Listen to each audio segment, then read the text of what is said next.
Okay, thank you everyone for joining the Who's Winning the Red versus Blue Arms Race by Trusted Sec. My name is Stephen Marshowitz, Director of Program Development here at Trusted Sec. And a little background, about 5 years ago or so, Trusted Sec actually struggled to assess or hack into one of our top tier clients.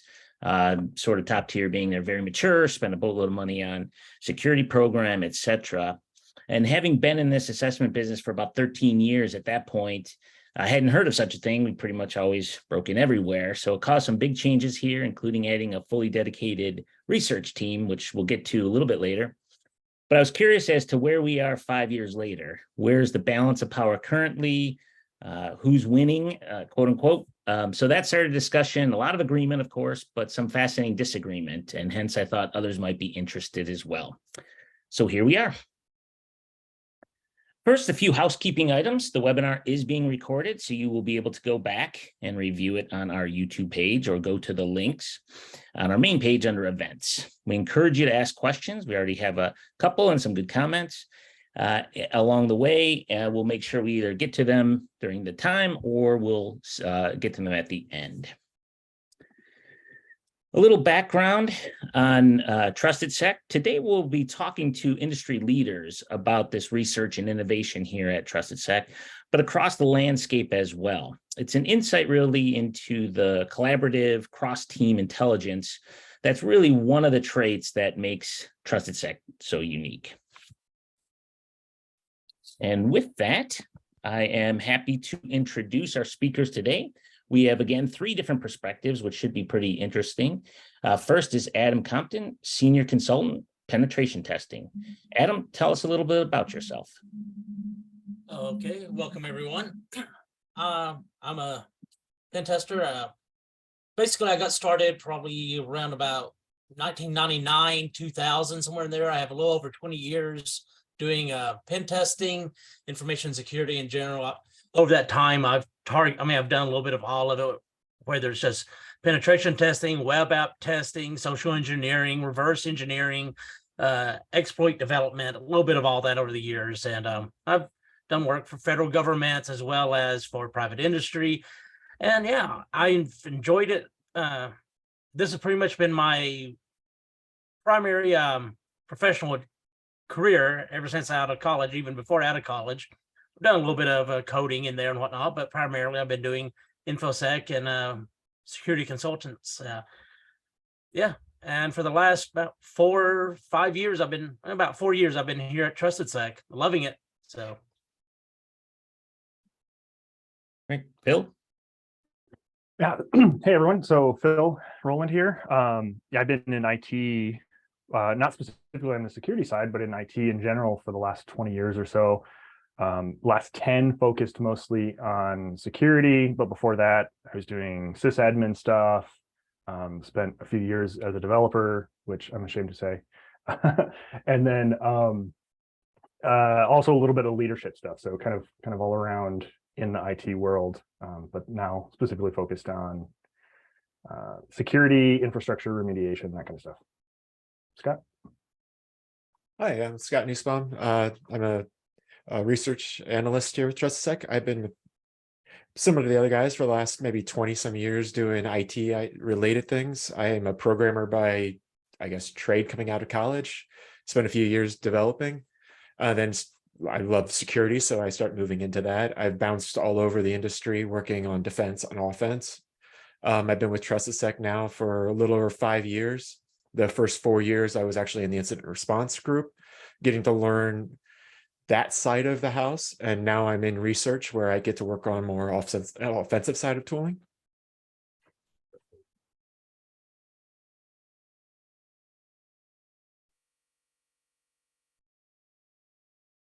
So also wanted to go over a little bit about their practices, since it's kind of important to the discussion to know like what perspectives they're coming from, what they do here, and to give you sort of a more rounded understanding of the backgrounds of what we do and how they work together.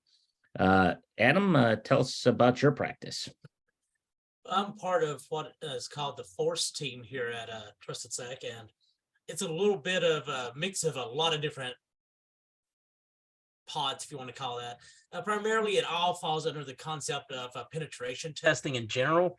That is we also have like the cloud testing, the application testing. There's a lot of different things that fall within Force, and I believe, and it changes over time. We get new tasking stood up, and they get branched off and all that. But generally, the Force team is primarily just going to be the pen test team and the associated areas around there, including social engineering, physical penetration testing, and everything that goes along with that. It's where when you think of like penetration testing, that's where this team basically falls well within its strong zone right there.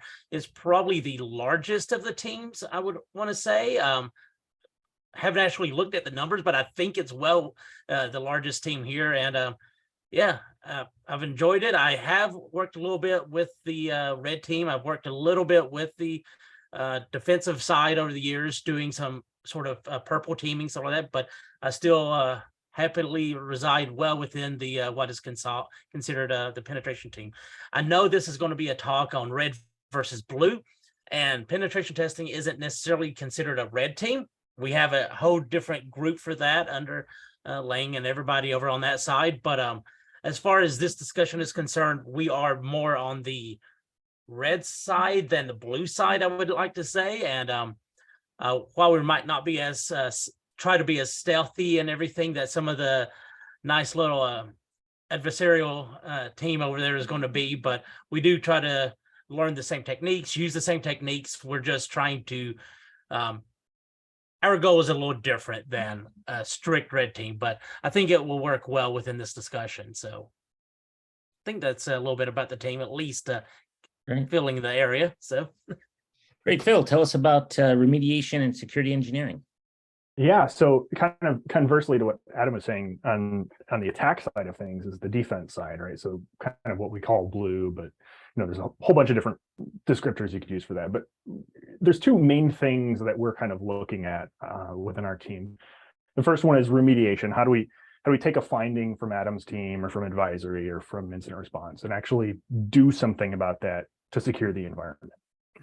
So that's like something that you already know is broken, and we just have to go find some resources or some tools or a script or something to go fix it. So that's part of what we do. The other side of that is the security engineering, a little bit more proactive. How do we actually find those things before they're finding? So we have some more proactive things like configuration reviews that we can do. Mike from our team did this really cool defensive backup whole catalog of controls. So he can analyze your backup infrastructure and make sure that that is resilient against a bunch of different kinds of attacks.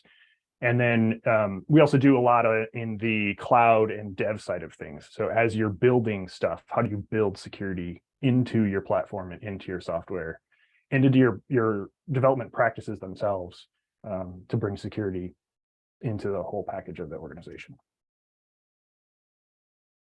Scott? So on the research side of things, we've basically developed tooling or advanced features that aid on the red team and the pen test team, and even the IR side of things, to help them do things that are not either available in commercial products or to kind of group them together to make them more accessible with the tooling that we have internal or in-house. Other things that we'll do is provide like expert services or advice on advanced subjects. So if like a new exploit comes out, we'll figure out how it works.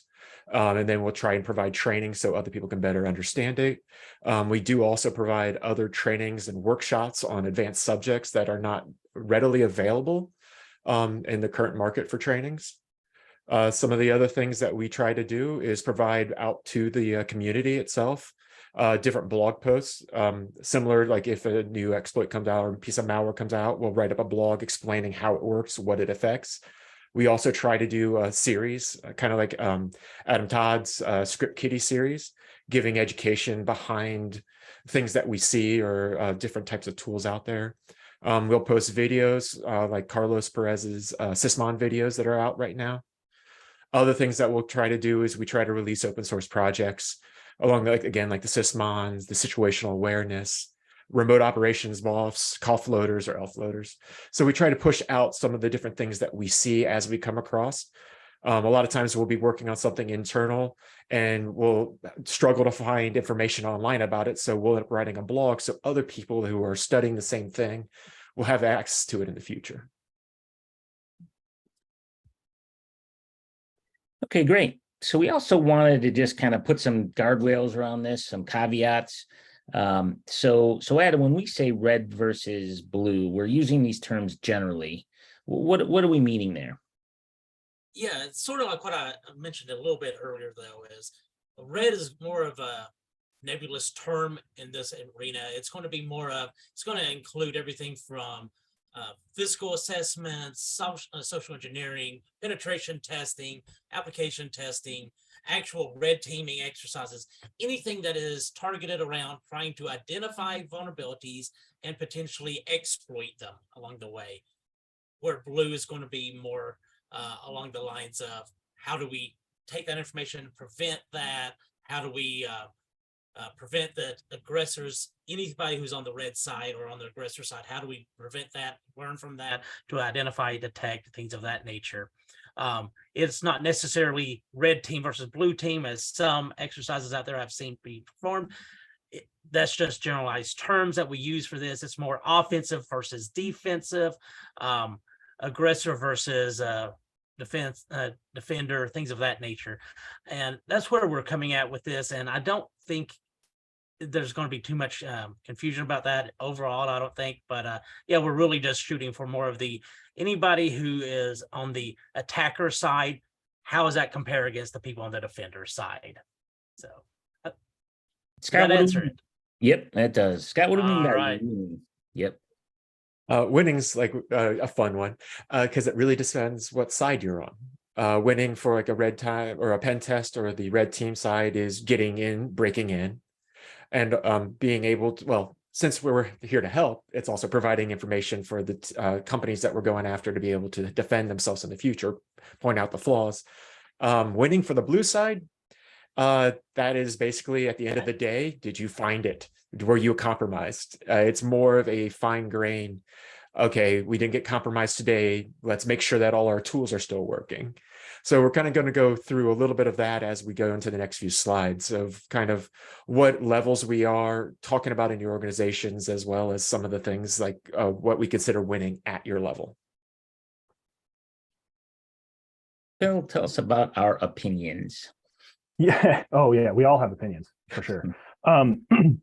Yeah, and just to kind of touch on Scott's thing there of the whole winning side of that is what you define as winning, especially on the blue side, is definitely an opinion as well, right? So we're kind of defining. I personally define winning on the defense side as like, was it like how exciting was today? If it was super exciting, I probably wasn't winning, right? But the opinion side of things, like obviously we're all coming from it with our own perspectives, our own daily interactions and things like that. So a lot of what I'm bringing to the defense side of this conversation is based on the work that we do with our clients who are, security informed, but also know they need help. So some of the things that I see on the defense of where we are comes skewed with that. So definitely if you're seeing something different in your organization, or just in general in the industry, feel free to, throw a comment in and we'll see if we can pull that info in and address it. And then lastly, when we say maturity, again, these are just generalities.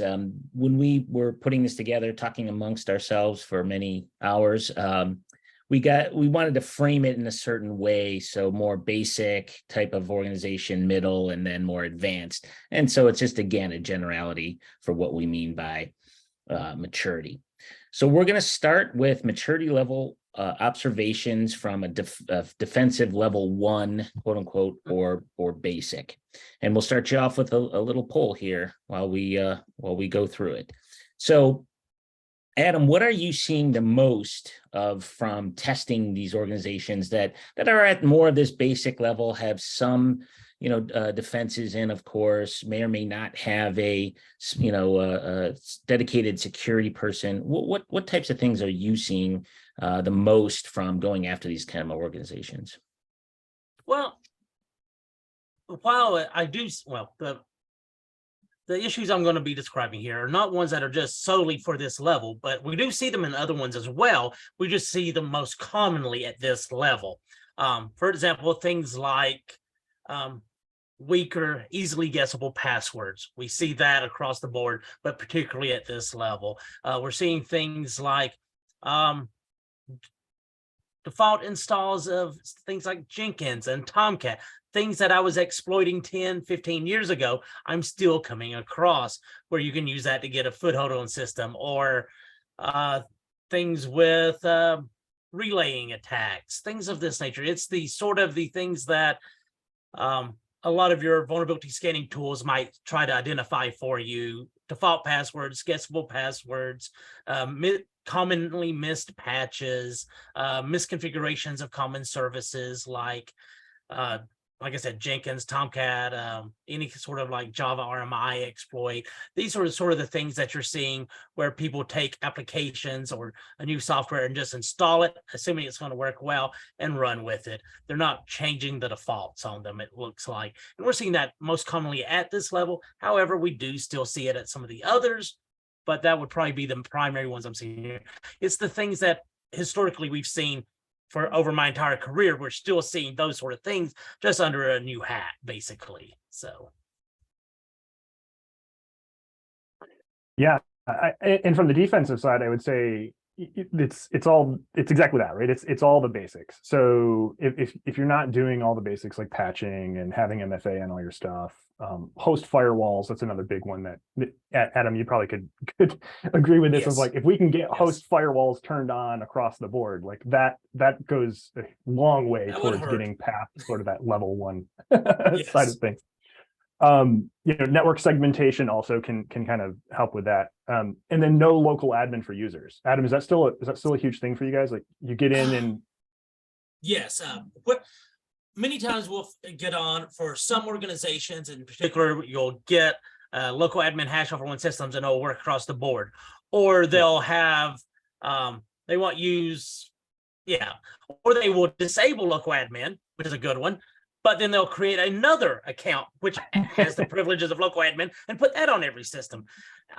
It's half a dozen one, 6 of the other. It still has the same effect. So, but yes. yeah, so that's a good, if you're not using laps or something like that to have unique local admin passwords, or your users actually have local admin, it's another great thing at kind of this level. Go get that taken care of, and move on up to the next thing. If you're a level 1 target, right? So if the kinds of threats out there that you need to protect against are level 1 threats, then it's really the basics there that you need to do to get above and beyond that. And then, assuming level 2 people aren't coming after you, then you're kind of done. You win the day. Also, from looking at like the level 1, from like an incident response side of things, it's also, you're normally at this level, you don't have either a lot of the tooling or a lot of the manpower. A lot of organizations will have maybe 1 or 2 people dedicated, or even not even 1 or 2 dedicated to security. It might be the IT admin who also has to wear the security hat. There might not be proper logging into their systems or their environments. So once something gets in, if you come in from an IR side of it, you don't have much to go on because there's not centralized loggings or other different types of like centralized EDR or any type of platform like that. Yeah, I'm glad you went back to the poll there. It's interesting too that still people are seeing a lot of targeted phishing attacks. The vast majority, 81%, even over the general ransomware, which we've seen to has decreased a bit over the last year, and then of course the common malware. But that's the targeted phishing. So again, at this level, from defensive side, Phil, like this hardening or what's going on with this with this poll, and where does it kind of fit or hold up? So I would say, your general hardening stuff. So do you have a standard endpoint, hardening configuration, right? That's going to help with a ton of the generic malware, the ransomware stuff. If they don't have local admin, then ransomware kind of can't go very far. So a lot of those kinds of protections, definitely the level 1, like be solid on the basics. That's huge. The targeted phishing side of stuff, that's where you need a little bit more tooling, right? You need something a little bit more advanced, something that actually can do some more inspection of the content and not just like good, bad, block, block, allow, things like that, right? And this is where, the more advanced tools will come in. Those are obviously harder to configure. They're more expensive. They're more likely to have a lot of false positives, because phishing is, you're not necessarily looking for, yes, it's good or yes, it's bad. It's what are they trying to do, right? Are they trying to get me to click a link? And is that link good or bad? Maybe that's a good decision point, but you start to get into a little bit more gray zone there. So you need a tool that has a little bit better analysis capability, and is, because email, which is business critical, right? We hate to put things in front of email. So it's got to also be really robust as far as how well it makes those decisions and how quickly it makes those decisions. And that's usually where organizations struggle, and why phishing is always such a big thing is because it's really hard to be effective quickly in the email space. So Also, phishing also tends to lead real into the common malware and into the ransomware. It's normally their initial foothold. Yep. Yeah, exactly. Yeah. So you're successful on the attacker side, you're successful with the phish, and then the next thing is to get some sort of access, right? So whether your intent is to drop some malware so you can have command and control, or whether it's to deploy ransomware across the organization, you're going to start pivoting to those other things, which is, if you can stop it at phishing, that's huge. All right. Head up the poll question number 2 again. Defensive, this is level 2. Typically, it's going to mean they're going to have a dedicated security person or team, have a lot of things in place, but still in this area, we see a lot of those basics. Phil, lead us off here. What sort of next level? Well, if there is for this area, what sort of next level or a bit more advanced, complicated defenses types of things are you seeing? So yeah, when we walk into what we would kind of call that level 2 area client, we will start with hardening benchmarks and baselines. So is absolutely every system assigned to a standard or a baseline, and are they actually meeting that standard? So every endpoint should have, we kind of talked about it earlier, have firewalls, have all that stuff on, but there's also all of the other, registry settings that need to be changed. Are you actually following something like a CIS level 1 or level 2 benchmark for your Windows devices? Same thing for servers, same thing for domain controllers.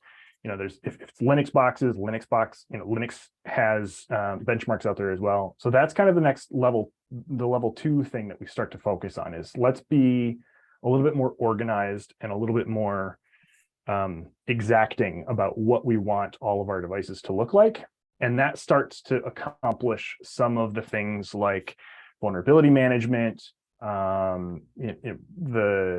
common things that we're seeing attackers do start to go away, and we have a much more structured way of addressing the things that are still left, right? So we've got all the tools in place. Now we just need to go tweak things. The other big one that oftentimes we walk into a level 2-ish kind of organization that we see is they don't have a regular process to review all of their accounts, especially privileged accounts. And we'll walk in with like a basic AD scan, and within a few minutes have like dozens of accounts that have way too many privileges, or have weak passwords, that kind of stuff. So building into the program some of those procedures is definitely something that we start to work on at level 2, because they've got a dedicated person who that's their job. So we can kind of focus them on what they're supposed to be working on. Right. So we got the Adam, poll. Yep. Yeah. Sorry. Go ahead. No, I'm just looking at the poll there. And just was going to comment on that, but go ahead, Adam. Tell us a little bit about some of the things, again, maybe leading it from before, but also in this, what are some of the more advanced things that you're starting to do to kind of overcome some of those a little bit more advanced defenses?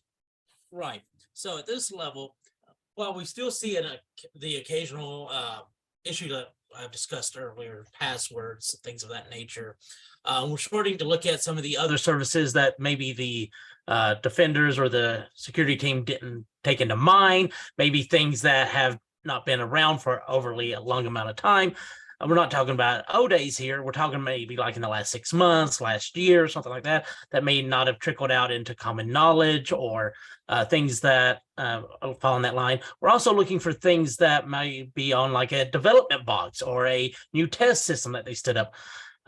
It's surprising how many times that the environment may be somewhat well locked down, but the development boxes, because they don't expect them to be long-lived, they won't apply the same security to them, or they won't lock them down as well. And if you can exploit that, that will give you a foothold to jump into other aspects of the environment.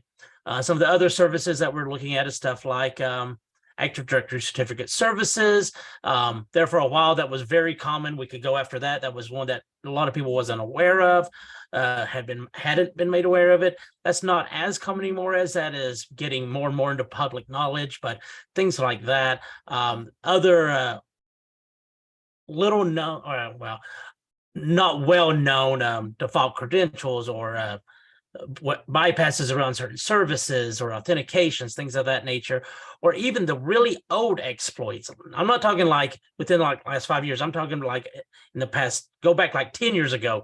Some of these exploits might still be around on some of these systems that people weren't aware of. Maybe they inherited the environment and they didn't think to go back and lock down a particular service. It's going to be those things that slip through the crack a lot of times we'll look for too. For example, Oddvar, I think it was Oddvar, yeah, put out an article not too long ago on our blog talking about like, what was it, default machine accounts, stuff like that, pre-2K system accounts on, I don't know now, 2 or 3 different engagements in a row. I've tried that and I've managed to get a foothold on the environment because of this particular finding. This is something that's been around for years, just no one's really been looking for it. And because no one's looking for it, no one's talking about it. So it's that thing that slipped through the crack. It's not a very complex defense or an attack. It's just something that never got very much spotlight put on it. So it's those kind of things is what you're starting to look for here. You're not really having to get into too much custom tooling or anything at this point, and it's not the really trivial things. It's somewhere in that middle ground. You're looking for the things that, as I said before, fell through the cracks, things that's lived in the shadows for a long time. So yeah, and to that point, that's exactly why we at this level start to focus on standards and benchmarks and having some level of baselining the entire organization. Because if you have an expectation of what servers should look like, your dev servers should also look like that, right? They should be developing in the same configuration as production, not for security reasons, just because of good development practices. And so having that visibility helps to kind of find and close those gaps before the pen testers too. yeah. The other thing with this also is at this time, like Adam was mentioning, like the low level stuff is kind of already kind of going through. Most attackers are going to try the low level things and then work their way up to advanced if they fail. Right. They're not going to burn advanced techniques if the simple stuff work. The other side also is about this level on the defense side. You're starting to look more into, okay, how long did it take you to detect that you were compromised? Were you able to detect that you were compromised? How long did it take you to eradicate? Kind of like John mentioned something in the QA. What kind of metrics do you start looking at? Normally about this level, I would say you start caring about those, but unfortunately, either your environment's still set up in a way it takes a longer period of time to detect, just either through manpower.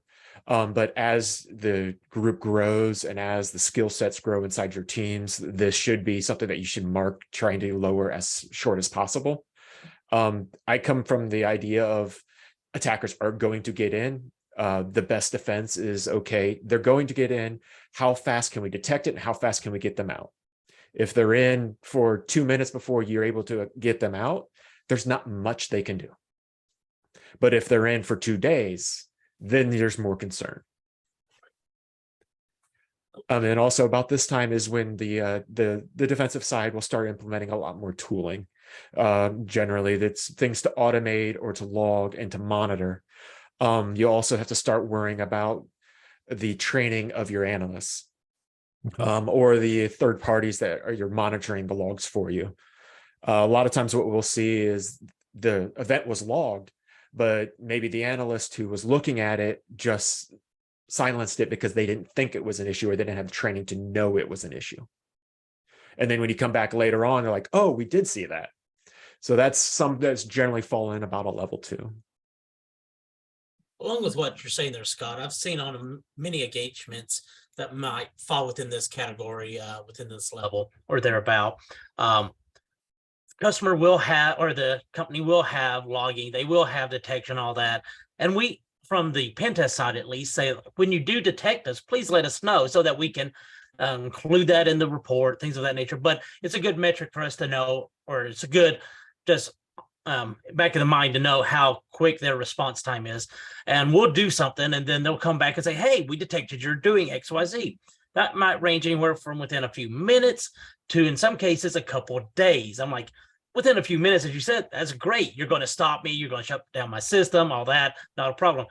If it's going to take more than an hour for you to make the detection, all that, there's a lot that a determined aggressor, determined attacker can do within that time, especially when you start pushing it over 24 hours. At that point, there's something that probably additional training, additional manpower, additional tooling, something needs to be done to help focus on that. But we will see that a lot, and it's something you don't see in much more settled down, much more mature environments. But at least they are making the detections. But there needs to be that shortening of time frame in some cases. I definitely agree.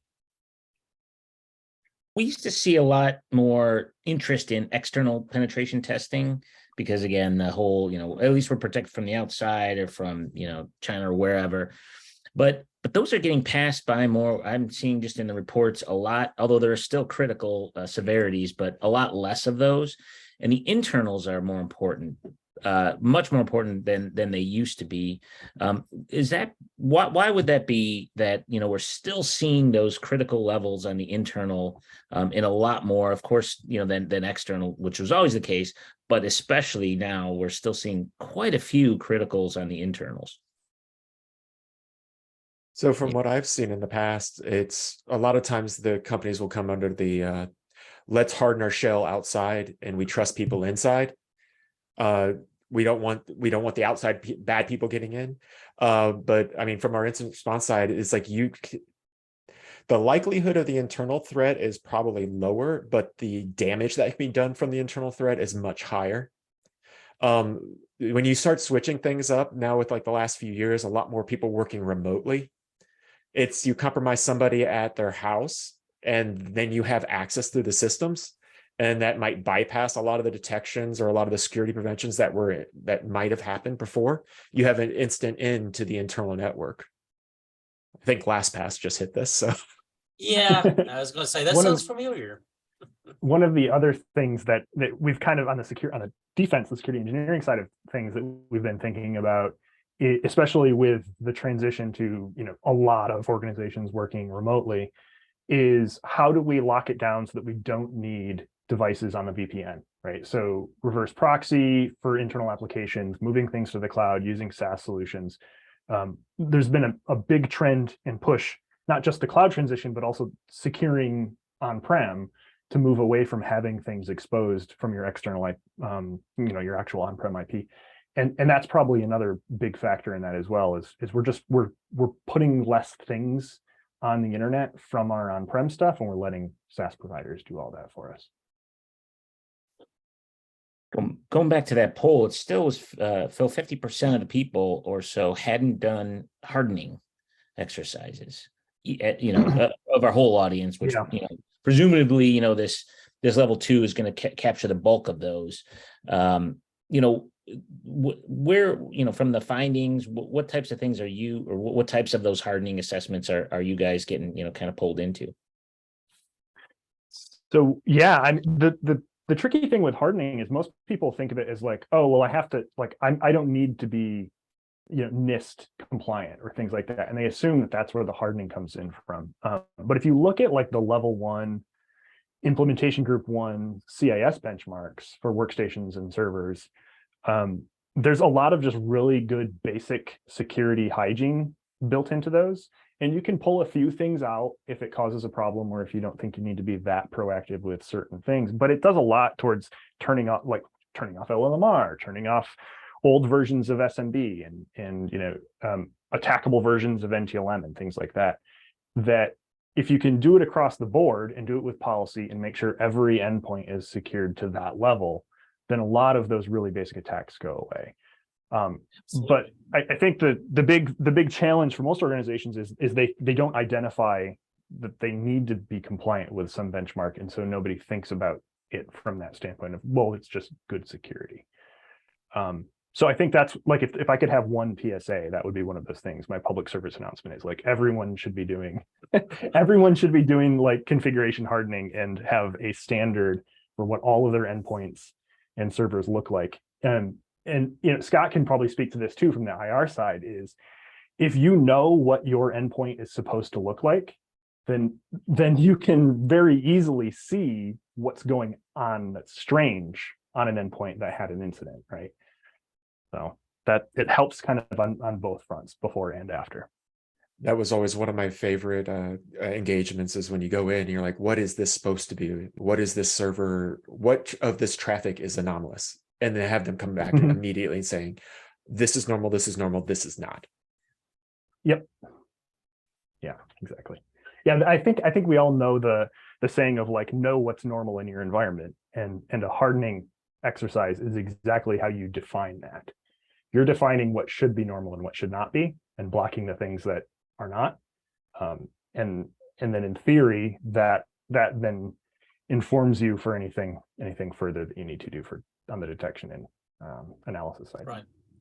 Along with what Phil was saying there, I can definitely attest to some of the simple hardening things, like you were saying, disable LMNR, net BIOS name server, get rid of SNMP version 1, NetNTLM v1, stuff like that. If you got rid of that, that really puts a damper on some of the typical initial activities a lot of people perform as from a pen test perspective on a network. On the internal, is they're going to try to do sort of a man-in-the-middle attacks, or going to try to do relaying attacks. That really puts a damper on all of that, and you have to think beyond that. What other activities can I do? What other kind of attacks can I make? And that makes them, it removes at least that attack vector. However, I've seen it go well beyond that, where you were saying what is normal, to where if they see an employee logging in outside of normal business hours, or outside of whatever their normal business hours are, that instantly gets an alert and they go into a response mode. And I'm like, that is actually pretty impressive when I see things like that happen too. So I've seen everything in between, and I can definitely say the more hardening you do, even basic hardening, can make an attacker's job that much harder. Yeah, and then thinking about a pen test too, right? Like if you're paying for a pen test, you don't want Adam coming in and finding LLMNR, right? Like that's not useful when you could just like put a config in to block that. So having that hardening, that initial hardening done, and knowing what your baseline is and confirming that everything is to that level, means you're going to get actual relevant results for your organization. Yes. Unfortunately, we still see it. That same old stuff. I was gonna say, you guys don't like doing that same old stuff either. So even the pen testers like, harden all your stuff, please. Yeah, it's just one of those things that we usually do see some form of it. It's not as often nowadays as it was even a couple years ago, but we still see LMNR respond, men in the middle of versions attack, coercion, stuff like that. Like I said, it's not as common anymore, but it is still definitely there, and we do find it on a good number of engagements. So one other thing I'm kind of interested as we kind of move off the level 2, maybe more so from Adam, but when do you start to recommend moving to more of an assumed breach or a red team or purple team, from what you see? When does that kind of come up when you're talking to clients? Obviously it's got to be that, they don't have criticals everywhere, but any other things to kind of look out for, because there were quite a few people, it looked like 25% or so, 20 to 25% that has done a assumed breach and or red team. Yeah, going back to what Phil and was just saying there is, it's typical flow is going to be something of, you start doing your vulnerability assessments, then you go into hardening, and then you go into doing something like periodic penetration testing, stuff like that. That's sort of the flow that a lot of people tend to expect. It doesn't always work that way, but at a certain point, you get to the point of doing penetration tests, and they're not being as productive. You're not finding any new findings. You're not, or minimal findings. You're finding minor misconfigurations. Their detections are on point. They're quick on the response. They're locking you down on most, if not all, the attacks you're performing. And at this point, it becomes a discussion between the attacker and the consultant and the customer or the client, and you discuss, hey, look, this is what we're seeing right now. We've tested you multiple years. It seems to be very well locked down at this point. We can continue doing this in the future if you want to keep working with us. That's great. But one thing we would like to recommend to you is that we do have, I think you're probably in the field for it, to go into something like an assumed breach scenario, or at least the, you've probably already done it, but if you haven't yet, sort of the AD&C, the purple team exercises where we work with your team. You've probably already went through that at this point, but if you haven't, that would be a thing to do. And go into the assume breach. Assume somebody has compromised you.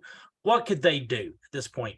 And if you're not comfortable with that, or you've already done that, maybe go into the true adversarial simulation, a red team exercise, where it is a little more, I always hate using the term real world, but it's a little more true simulation of an attacker coming in. What can they do? Their goal is to not be detected, things of that nature. And it's going to be a lot more of a test for your defensive and response team than a pen test, where we're not typically being overly quiet, but it'd be more of a target of that.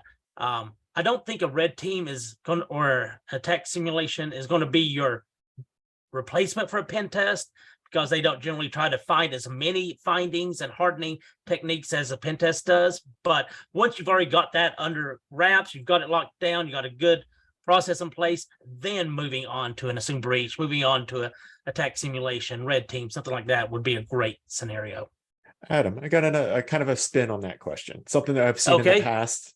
So say you have a level 2 or a level 3 even, and they acquire a company and they're trying to merge networks. Yeah. Do you normally recommend going all the way back to the beginning? I would say isolate the other company's network until you get things done, but that's just my gut feeling. What I would say is, yes, you definitely need to have a asset validation against the new acquired company, whether that is a penetration test or what have you, quickly, just targeting on them to see what's going on, to see what level they're at. And if they're fairly well mature after that, then by all means, go ahead and proceed as you see fit. But if they're coming back from a pen test and they are well under the preparation level that the rest of the network is, that is definitely a discussion you have to have with your security team at that level. But yeah, I would definitely say doing just that stopgap immediately of, let's have some sort of assessment of that environment to get a foothold, a base ground of what we're looking at. Yeah, I've worked multiple incidents where they've joined the networks too quickly and the previous one was compromised and they just used it to pivot into the acquiring company. Yeah. Yep. So as we get into this, good. Well, one of the things that I can call out on the defense side of that too is, again, benchmarks. If you have some sort of a benchmark or a baseline, then the organization being acquired, you can just do a scan and say, like, are you meeting these same security criteria that we have? And if not, let's get that fixed first, right? So that's kind of that first step. But also there are lots and lots of cool tools on the architecture side that we can use, like reverse proxy. We don't even have to connect the networks together anymore. We can just do single sign-on between them through, a common Azure AD tenant or some other IDP, and then expose just the applications that other organization needs access to through a reverse proxy. So we can also kind of avoid the whole conversation if we're thoughtful about it from an architectural standpoint. Agreed. So as we get into this level 3, this sort of next, and now that the results popped up, Scott, get us into that again. We're probably now into the assumed breach red team. They have many people on their, security team. They've done this for a while. They have a lot of the tools, etc. What types of things are you seeing from that perspective? Again, most specifically from your research, what types of things are you working on there? And then, kind of looking at this poll, maybe address some of the things that the folks are seeing in the common attacks.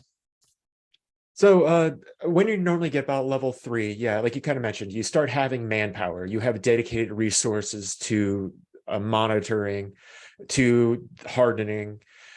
So the idea is to keep the dwell time as low as possible, detection time down. You have training, so the people that are doing this are up to date on modern tactics. One of my pet peeves is I don't think that the industry cross trains enough. I think the people who are doing pen tests should spend time in incident response, and incident response should spend time in pen tests, so you know what the other sides are doing. The other things that are really good about this point in time, when you start getting to a level 3, you also start running playbooks and run books. Playbooks being, okay, what do we do? Who do we talk? How do we set up in case a breach happens? We need to have phone trees. We need to dedicate certain resources, people. We'll have an incident commander. We'll have a scribe. You have all this documented and planned out. And then the run books are more along the lines of, okay, we're having a ransomware issue. This is how we handle ransomware. And you have like bullet point checklists of what you need to do once you have that situation. Business email compromise is the same thing. Each different type of incident, you have a checklist or a plan on how to handle it. And also around this time, you should regularly have tabletops. These are just mock simulations running through how or what you would do in case of an event. You're doing it in a safe space, so you can make mistakes. But the idea behind this is if you have a defensive team that's never tested, when an incident happens, things are going to be chaotic. They might not know what to do, or they might jump steps, they might overlook simple things. By having the playbooks and run books, you know generally what you need to do. By running tabletops, you kind of practice it. You have it more ingrained in them. So things become a lot more efficient, a lot faster. You can have multiple backups because people from lower skill levels can also do the same work. It's just helping keep the detection time and the dwell time down. Yeah, I forget where the quote comes from, but the quote that I always think of with that is you play how you practice, right?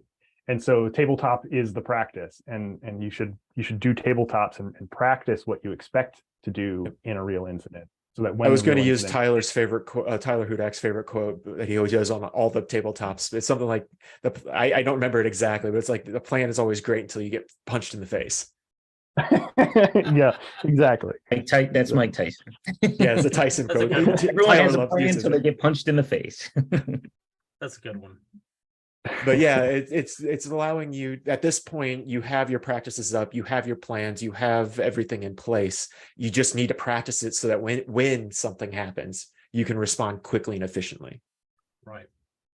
I would extend that too to say, follow that for the whole pickerel chain. Don't get into recovery sooner than you should, right? And practice that in your tabletops as well. When do we actually start recovering services if we're down, right? I've Scott, I think you and I have even been on some of these engagements where it was an IR response, and then they started doing stuff, and then I get pulled in because we're back to breached, or something's not working. And then, we've got to come in and do some remediation while things are being restored as well. That's always a really messy situation. So practice that whole decision-making process as well. Yes. And some of the other things that are also really big into this time frame is also know when to bring legal in. It's something that's not really thought of as much from the defensive side, but if you're breached, depending on your industry, there's a lot of different things that need to be taken into consideration about notifications and how long before you need to push out any type of public statement saying you've been breached, what's been breached. It also works in the way of the reports coming from the incident response team to the client. If it comes under legal umbrella, there's certain things that are able to be admissible. I'm not a lawyer, so that's the reason I bring the lawyers in. Yeah, exactly. I will say at this level too, from an attacker's perspective, at least from a pen test or a consultancy's perspective, a lot of times you're looking for trying to, as you're saying, how long can I live on the environment without being detected? Can I find those gaps in their detections, gaps in their monitoring? Again, you're going after those services that might not be monitored often, or those dedicated hardware over their dedicated systems that may not be part of the domain necessarily, but they have access to everything else that you can set up and may not be monitored. And there also, from previous employment, all that, I also know that just because a customer may have, or a network may have great detection, response, training, all that, that doesn't mean they're up to date on being able to detect somebody just wandering down their hallway. So just because you have good maturity in one area doesn't mean you're mature across the board. There's usually going to be a gap somewhere that somebody can take advantage of, and that's why you still do these sort of exercises, whether it is the exercises like what Scott was talking about, or you're doing actual red team exercises or what have you, to help try to identify those gaps so that you can address them. Something also to pivot off what you were saying, Adam, is when the attackers generally, when you get to more of this skill level, they're also not, I'm trying to think the correct way to phrase this. They're not going to come in and make a lot of noise. They're going to research you. They're going to spend most of their time planning and less time executing. So that when they get into your environment, they've already mapped out your environment. They know what you have. They know your protections. Most of the time at this level, they're going to set up internal labs to themselves, and they're going to test every attack they have, and they know how it's going to respond, so that when they get into your organization, they know how to bypass you. Right. A lot of the tools, a lot of the techniques are still going to be standard techniques from in the past, but a lot of the tools, exploits, the code that they're running, things of that nature may very well be very custom. I know from our own experience, we have a great internal development team, research and development under Carlos and them, that help build a lot of nice tooling for exercises and what have you. This is going to be the same across the board, but just because it works doesn't mean that they're always going to use it. If it's going to be something that is just a simple throw, I mean, there's the difference between I really want on this system, or it's I want to test something going on. You're not going to burn some really dedicated specialty piece of software, specialty exploit on something that doesn't have a high likelihood of working anyway. So you may still see some of the more non-custom attacks and things of that nature, but you will definitely see far more of the more custom tooling, things being tailored so that it will only work on certain systems or on certain environments, so that if you do try to put it into a sandbox, it's not going to work. It's going to destroy itself. You try to put it into like a virus total or something, things like that, where it's more tries to hide itself a lot more, so to bypass everything. Well, and honestly, I actually had a quote that I saw today from an old coworker of mine that was much making the comment about there being a lot of malware out there, but not a lot of authors. Well, I disagree. There's actually a lot of people out there writing malware because it's not very difficult to write. What most of the detections try to do is detect most common things, different types of processes or techniques that they use, but it's pretty easy to change those up. So if you have like a malware author or just a software dev, it's pretty easy to rewrite something to bypass. So on this, so let's get to the sort of the state of tools. So most companies are going to have a bunch of tools. Are they working? Getting back to the who's winning. If we just put in a lot of tools right now, is that for the most part working? Are we closer to this? Every software company says, stop all breaches now. Where are we in that? And again, this balance of power. Where do you guys think we are currently? Yeah, so this is probably going to be the most contentious slide we have here. From the defensive side, the one thing I'll say is I'm seeing a lot of tools in the industry start to focus on, can we actually block stuff, right? Can we actually do a good job of blocking things? And that's kind of where the focus has been for the last 5-10 years. What I would love to see, and I think a thing that the tools are still failing at, they're doing a much better job on the technical stuff, right? So, the MITRE ATT&CK side of like, let's find all those activities and detect those. What we're not seeing as good of or a good job of from them is making sure that the tool itself is configured correctly, right? Like how many times do we walk into an environment where they've got the blinky box or they bought the software and they installed it properly and got it all set up and working, and it didn't do anything because it wasn't, it wasn't tuned for their environment. It wasn't configured appropriately. Right. They didn't turn the thing on. They didn't put it into protect mode. Something was failing there in the configuration gap. And what we need, I think, still is more annoying tools that do like a seatbelt alarm of, hey, you forgot to click the button. Go click the button today, please, kind of thing. Right. And just more guidance about how to actually use the tool. It's great to send somebody to a week-long training to know everything about how the tool is going to work, but not every org can do that. And Well, so how often do you remember that training after 6 months if you don't use it daily? Exactly. Plus the software changes, and so that's a whole thing. So if our tools can actually, as part of the way they function, tell us whether or not they're configured correctly and doing what they're supposed to be doing in a meaningful way, that's huge. And that, I think, is the gap that I see as far as the state of the tools, if we're talking kind of holistically across the industry. But I do think they're doing a better job of detection and pulling more things of the whole security stack together into one platform of tools. We're seeing a lot of that kind of consolidation work happening. And it seems from the defensive side, the organizations I work with, seems to be working. I mean, it depends on the budget, but I also think overlapping products isn't always a bad idea. In case one fails, the other might catch something because it looks at it slightly differently.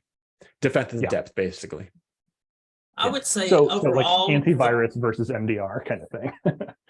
Well, antivirus and EDR, MDR. Yeah. Like, but have different vendors of those different platforms. Sorry, Adam. Go ahead. Not a problem. I was just going to say is definitely the tools have gotten better, but on a lot of organizations, their security team is one person, 2 people.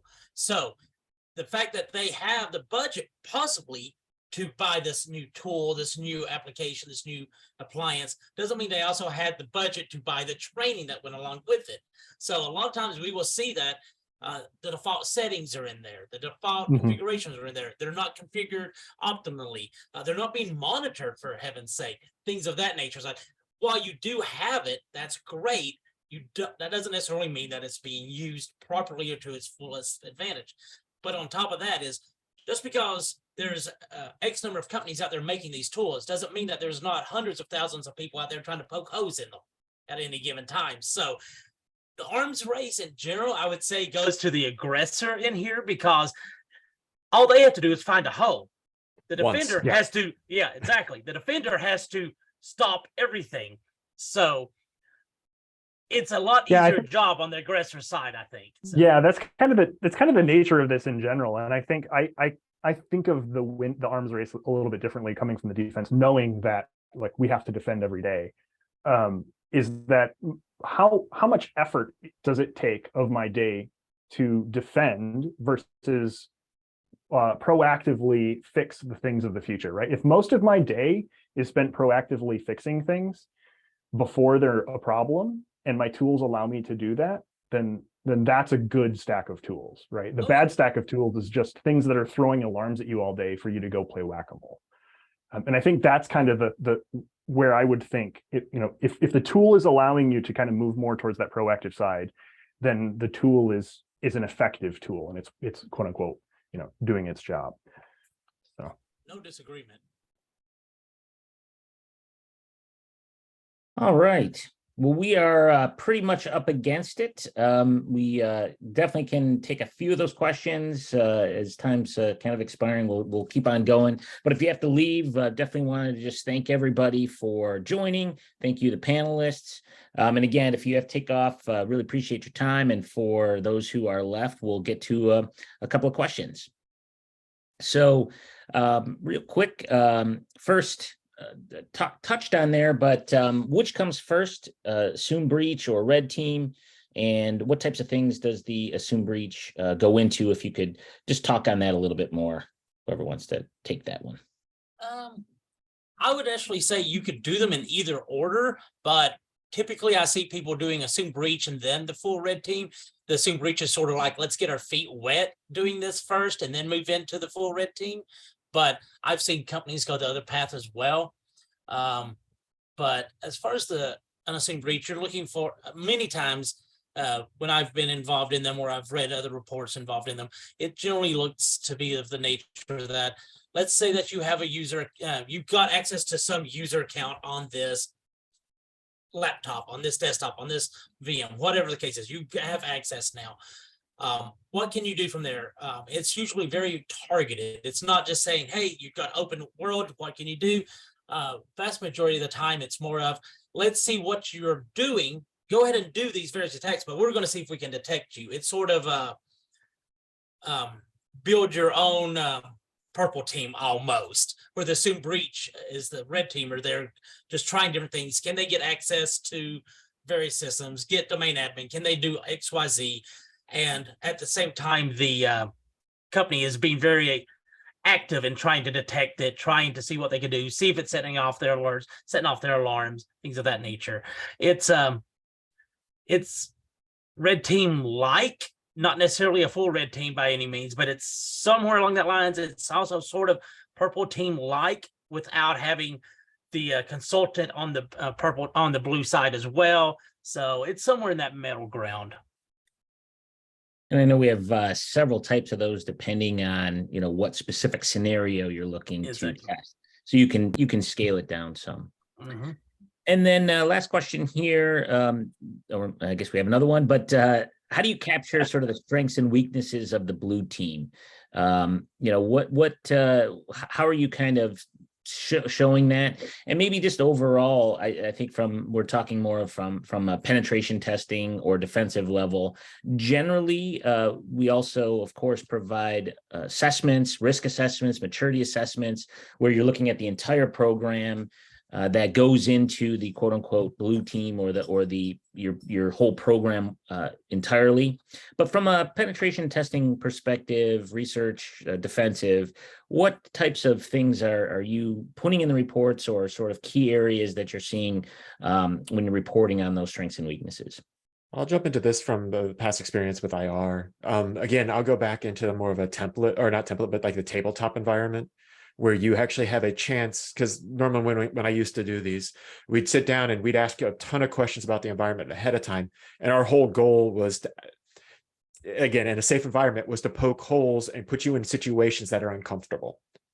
That way, you know what needs to be worked on. And the idea is we're trying to find the sensitive area so that we can write up the report saying, you need to work on this area. This is a higher priority. This is a lower priority. But you can start thinking your way through it in, again, a safe environment. It's an attack against your plans. Yes. Well, I mean, it's attack against the plans, but we also generally use things that we see. I know when I used to do it, I generally end up using the last engagement to help me write the new plan, because I just got done with an IR that had this actually happen. So I'll normally will reuse that, or I'll use a past IR, something that's real world that did happen, to try to guide or to poke.